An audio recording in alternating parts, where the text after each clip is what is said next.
নমস্কাৰ। আজি আমি কবিতাক লৈ কিছু কথা আলোচনা কৰিম।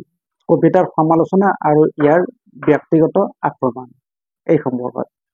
ইতিমধ্যে ফেচবুকত চৰ্চা হৈ আছে এই সম্পৰ্কে কিছু বাক বিতণ্ডা, তৰ্ক বিতৰ্ক।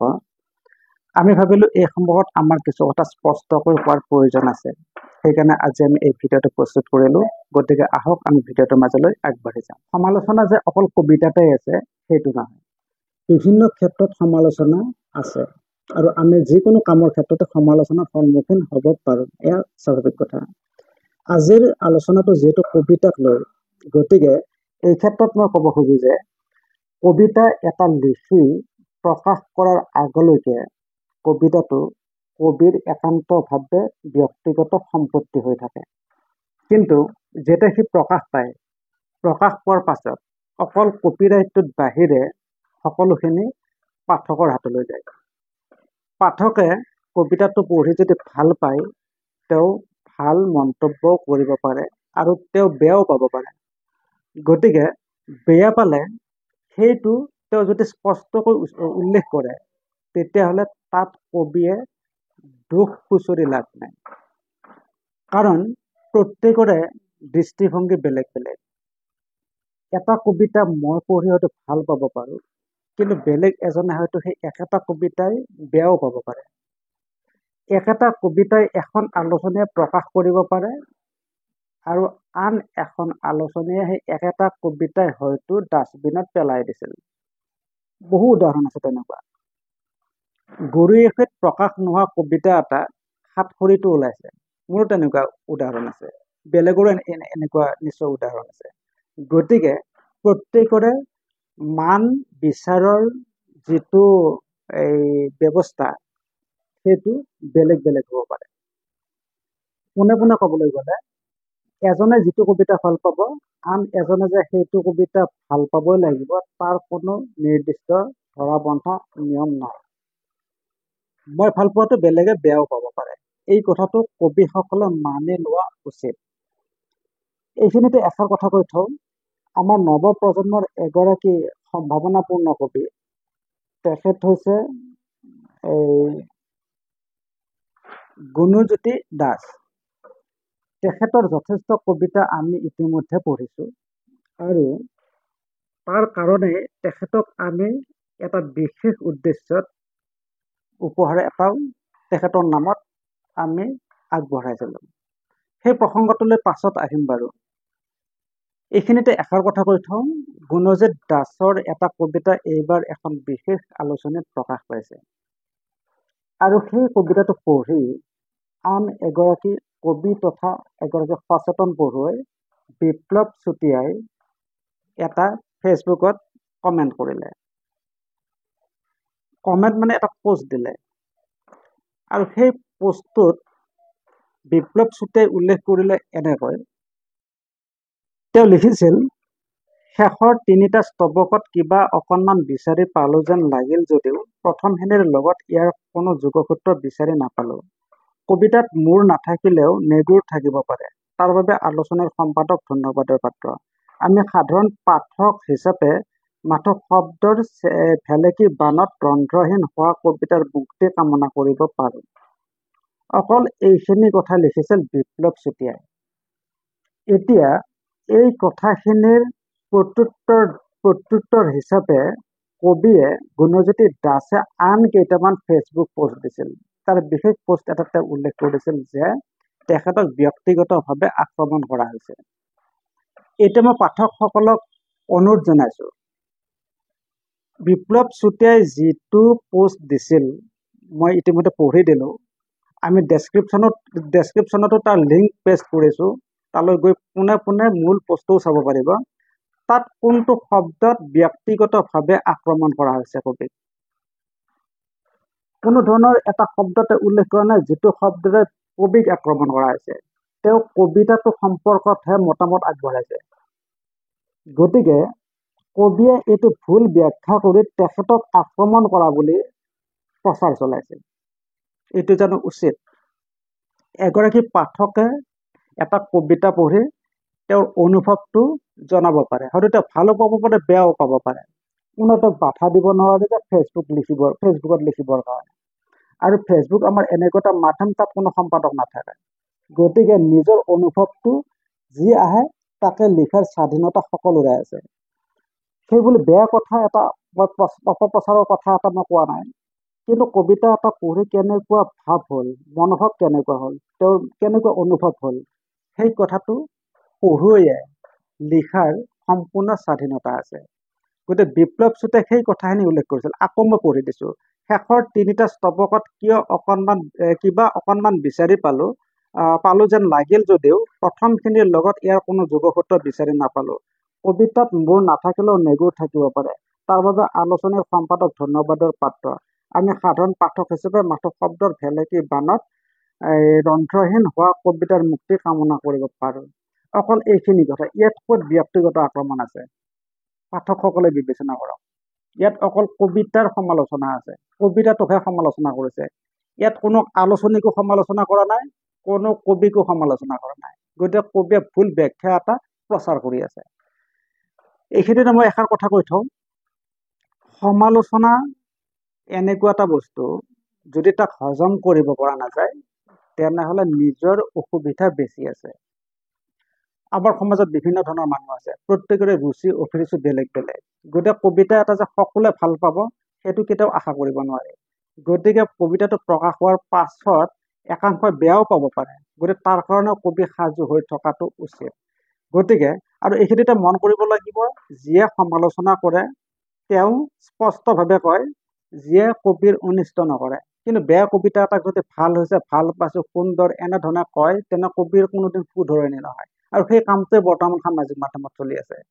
গতিকে চুতীয়াৰ দৰে একাংশ পঢ়ুৱৈৰ আমাৰ খুব প্ৰয়োজন, বিপ্লৱ চুতীয়াৰ দৰে। তেওঁ স্পষ্টভাৱে কথাটো কৈছে। আৰু এই ক্ষেত্ৰত মই এটা উদাহৰণ দিব খুজিছো। আন এটা, মই এগৰাকী কবিৰ এটা কবিতা পঢ়ি ভাল পোৱা নাছিলো, তেনেকুৱা বহুত উদাহৰণ আছে। তেতিয়া মই সেই কবিগৰাকীৰ কবিতাটো যে মোৰ ভাল লগা নাই, এই কথাটো মই স্পষ্টভাৱে কমেণ্ট কৰিছিলো। আপোনালোকে এই সৰু ক্লিপটো চাওক, মোৰ এটা ইউটিউব ভিডিঅ'ত এই ক্লিপটো চালে গোটেই কথাখিনি বুজি পাব। এগৰাকী কবিৰ এটা কবিতা পঢ়িলো এটা গ্ৰুপত। কবিতাটো পঢ়ি মই মন্তব্য কৰিলো এনেদৰে, স্ক্ৰীণত দেখিছে, মই লিখিলো, বিষয়বস্তু সুন্দৰ, কিন্তু কিছু জটিল শব্দৰ কবিতাটো কিছু খহটা কৰিছে। লগতে কাব্যিকতা জোৰ জুলুমকৈ জাপি দিয়া যেন লাগিছে। সি যি কি নহওক, অভিনন্দন জনালো, আগবাঢ়ি যাওঁ। নিৰ্মোহভাৱে কৈছো, যাতে কবি উপকৃত হয়। মোৰ এই কথাখিনিয়ে কবিগৰাকীক মই ভাবিছিলো বিতুষ্ট কৰিব, কিন্তু নহয়।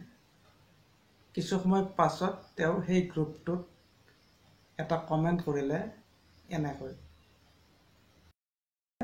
আপোনাৰ সুচিন্তিত মন্তব্য পাই বহুত ভাল লাগিল, আপোনালৈ যাচিছো হিয়া ভৰা অশেষ ধন্যবাদ।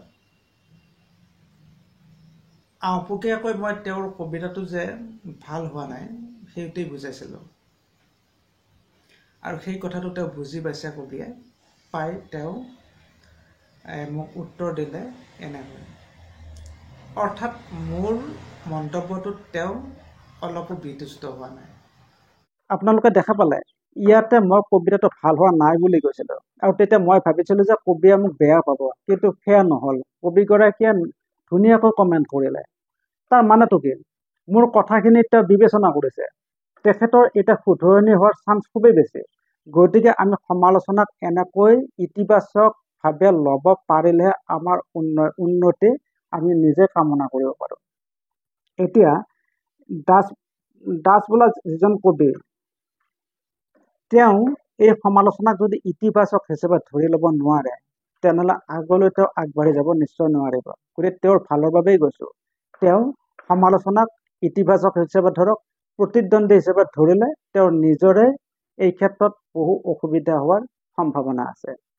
আৰু এইখিনিতে এষাৰ কথা কৈ থব খোজো, আমি কোনো নতুন কবিক তলত টানি পেলাই দিব কোনোদিন খোজা নাই। আমি যেতিয়া বাতৰিত কাম কৰিছিলো, আজিৰ দৈনিক বাতৰিখনত মই যি সময়ত কাম কৰি আছিলো, তেতিয়া অনুভূতি নামৰ এখন সাপ্তাহিক কাকত আছিল, আলোচনী আছিল। সকলোৱে জানে, এখন জনপ্ৰিয় আলোচনী আছিল অনুভূতিখন। তাৰ কবিতাখিনি মই বাছনি কৰিছিলোঁ। আৰম্ভণিত নহয়, কাৰণ মই মাজতহে তাত জইন কৰিছিলোঁ। গতিকে শেষলৈকে কবিতাসমূহ মই বাছনি কৰি আছিলোঁ, আৰু তাত বেছিভাগ কবিতাই বাছনি কৰিছিলোঁ একেবাৰে নবীনসকলৰ। কিছুমান এনেকুৱা কবিতা আহে যিবোৰৰ সম্ভাৱনা যথেষ্ট পৰিমাণে থকা যেন লাগে, আৰু তেতিয়া মই কবিৰ লগত যোগাযোগ কৰি সেইবোৰ শুধৰণি কৰি হ'লেও আলোচনাত প্ৰকাশ কৰাই দিছিলোঁ, যাৰ কাৰণে তেওঁলোকে উৎসাহিত হৈছিল, আৰু এতিয়াও তেওঁলোকে খুব ধুনীয়াকৈ লিখি আছে। গতিকে মই কোনোদিন কবিৰ বেয়াটো কেতিয়াও ভবা নাই। কিন্তু এনেকুৱা এই যে গুণজ্যোতি দাস, তেওঁলোকে হয়তো ভুলকৈ কিছুমান অপপ্ৰচাৰ চলাব পাৰে। গতিকে তেওঁলোকে, মই ভাবোঁ, মই অনুৰোধ জনাইছোঁ, তেওঁলোকে নিজে শুধৰণি হওক, সমালোচনাক ইতিবাচকভাৱে ধৰক আৰু আগবাঢ়ি যাওক। আৰু এইখিনিতে মই আৰু এষাৰ কথা কৈ থওঁ, মই সদায় উৎসাহিত দিওঁ যে কবিসকলক, তাৰ আন এটা প্ৰমাণ চাওক, বহু এনেকুৱা কবি আছে যিসকলে কবিতাৰ কিতাপ প্ৰকাশৰ আগতে মোক দেখুৱায়, আৰু মই বিনা পইচাতে প্ৰুফ চাই ছেটিং কৰি আনকি DTP পৰ্যন্ত কৰি মই দিয়াৰ উদাহৰণ আছে, এক পইচাও নোলোৱাকৈ। কবিতাৰ কিতাপৰ কভাৰ আঁকি দিওঁ, কিছুমানে মোক জোৰ জুলুম বেছি পইচা ভৰাই দি থৈ যায়। মোৰ ঘৰত আহি 3000 টকা ভৰাই থৈ যায়, কিন্তু মই 500 টকা ৰাখি আৰু 1000 টকা ঘূৰাই দিওঁ। কোনো তেনেকুৱা মানুহ কিন্তু নাই, মই ভাবোঁ।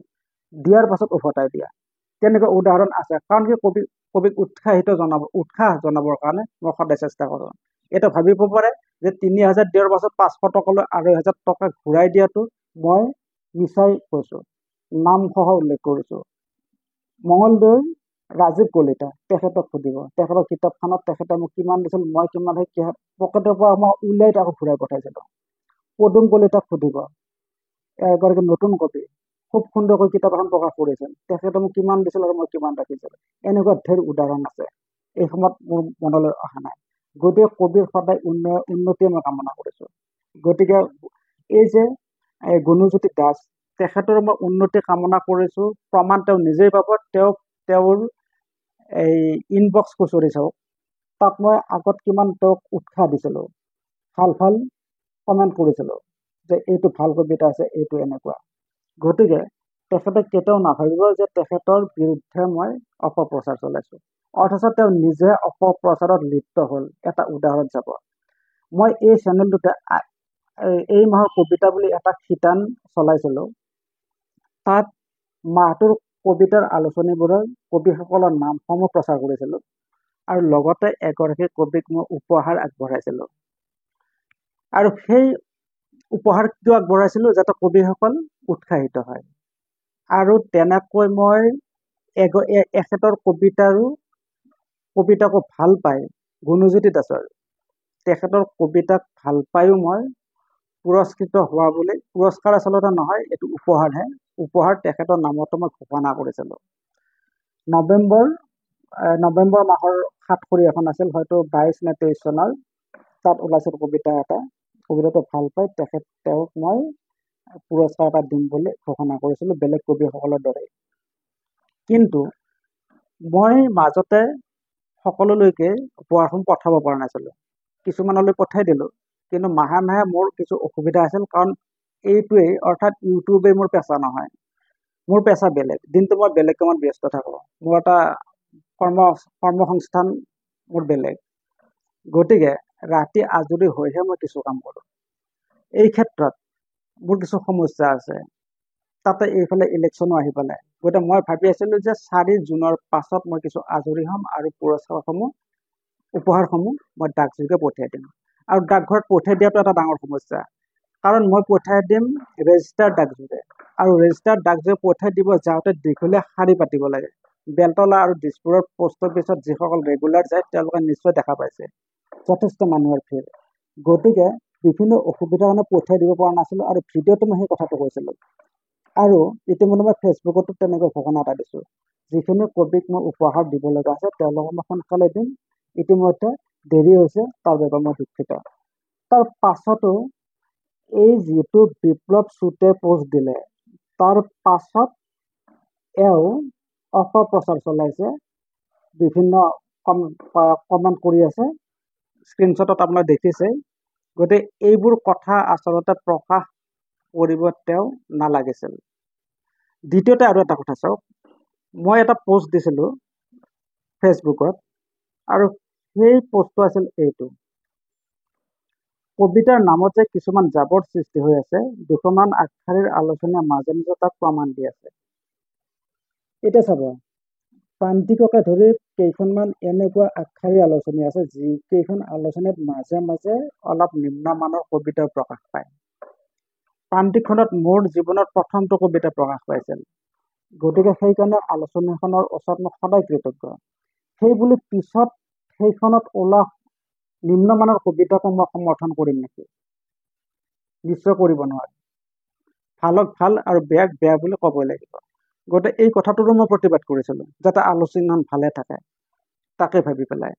গতিকে মোৰ এই পোষ্টটো পঢ়াৰ পাছত, পোষ্টটো আপলোড কৰাৰ পাছত কমেণ্ট এটা আহিল গুণজ্যোতি দাসৰ এনেকৈ, দাদা, মোৰ সাতসৰী আলোচনীত প্ৰকাশিত কবিতা এটাৰ কাৰণে যে আপুনি উপহাৰ পঠোৱা কথা আছিল, সেইটো কেতিয়া পঠিয়াব? এতিয়া চাওক, মোৰ পোষ্টৰ বিষয়বস্তুটো কি আছিল আৰু তেওঁ কমেণ্টত কি বিষয়বস্তু উত্থাপন কৰিছে, এই কথাখিনি ৰাজহুৱাভাৱে তেওঁ নকৈ মোৰ ফোন নম্বৰটো তেওঁৰ হাতত আছে জমা, হোৱাটছআপ নম্বৰ, তাত মেছেজ দি থকা হয়, তাতে কিয় সুধিব নোৱাৰিলে? তেওঁ এই কথাষাৰেদি অপপ্ৰচাৰ কৰিব বিচাৰিছে নে নাই? গতিকে এইটো একেবাৰে অনুচিত। এগৰাকী কম বয়সীয়া কবি, যথেষ্ট ভৱিষ্যত আছে, গতিকে এতিয়া যদি সচেতন নহয়, তেওঁ কেতিয়াও আগবাঢ়ি যাব নোৱাৰিব। গতিকে এই কথাখিনি মই স্পষ্টভাৱেই ক'লোঁ। আৰু এই যে উপহাৰ পঠোৱাৰ কথাটো সুধিছে, এই কথাটোক লৈ কোনেও দাবী কৰিব নোৱাৰে, কাৰণ মই কাৰো পৰা চান্দা লৈ উপহাৰ দিম বুলি কোৱা নাই। কিছুমান যে মেল মিটিং কৰে, চান্দা উঠাই লেখকৰ পৰা ধন লৈ উপহাৰ সম্বৰ্ধনা জনাই পুৰস্কাৰ দিয়ে, মই কাৰো পৰা এক পইচাও লোৱা নাই। মই পকেটত ধনেৰে উপহাৰ পঠোৱাৰ সিদ্ধান্ত লৈছোঁ, ইতিমধ্যে কিছুমানলৈ পঠাই দিছোঁ, তেওঁলোকক ভাল পায়, তেওঁলোকৰ কবিতাৰ উত্তৰণ হওক বুলি ভাবি। কিন্তু এই যে গুণজ্যোতি দাসে যে দাবী কৰি আছে, তেওঁ এই ক্ষেত্ৰত কেতিয়াও দাবী কৰিব নোৱাৰে কিয় পঠিওৱা নাই। এয়া মোৰ একান্তভাৱে নিজস্ব সিদ্ধান্ত। মোৰ পকেটৰ পইচাৰে উপহাৰ দিছোঁ, মোৰ অসুবিধা পঠিয়াবৰ কাৰণে মোৰ অলপ দেৰি হ'ব বুলি ইতিমধ্যে মই জনাইও দিছোঁ ঘোষণা। তাৰ পাছতো তেওঁ বিভিন্নজনৰ পোষ্টত কমেণ্ট কৰি আছে, 2 বছৰ হ'ল, কিবা হ'ল, উপহাৰ এতিয়াও নাই। এইটো এক প্ৰকাৰৰ অপপ্ৰচাৰ। ইয়াৰ পৰা আঁতৰি থাকিবলৈ মই তেওঁক অনুৰোধ জনাইছোঁ। আৰু মই যে এই কথাখিনি কৈ আছোঁ, ইয়াৰ সমালোচনা কৰিও হয়তো কোনোবাই ফেচবুকত পোষ্ট দিব পাৰে, তাক মই হজম কৰিবলৈ ইতিমধ্যে সাজু। গতিকে গুণজ্যোতি দাসৰ যথেষ্ট ভাল কবিতা আছে, মই তাক স্বীকাৰ কৰিছোঁ, কিন্তু তেওঁৰ প্ৰত্যেকটা কবিতাই যে ভাল হ'ব, সেইটো কিবা কথা আছে নেকি? মই যিবোৰ কবিতা লিখিছোঁ, প্ৰত্যেকটা কবিতাই ভাল হ'ব বুলি কোনো ধৰণৰ কথা নাই। কোনোবা এটা হয়তো নৰম হ'ব পাৰে, সেইটোক যদি এগৰাকী পাঠকে সমালোচনা কৰে, তাক আমি হজম কৰিব পাৰিব লাগিব। গতিকে গুণজ্যোতি দাসৰ বয়স কম আছে, যথেষ্ট ভৱিষ্যত আছে, ভালকৈ কাব্য চৰ্চা কৰক, আগবাঢ়ি যাওক, আমি তাকে কামনা কৰিছোঁ। এই ক্ষেত্ৰত যদি আপোনাৰো কিবা ক'বলগীয়া আছে, অনুগ্ৰহ কৰি আমাৰ কমেণ্ট বক্সত উল্লেখ কৰিব পাৰে। সামৰিছোঁ, ধন্যবাদ।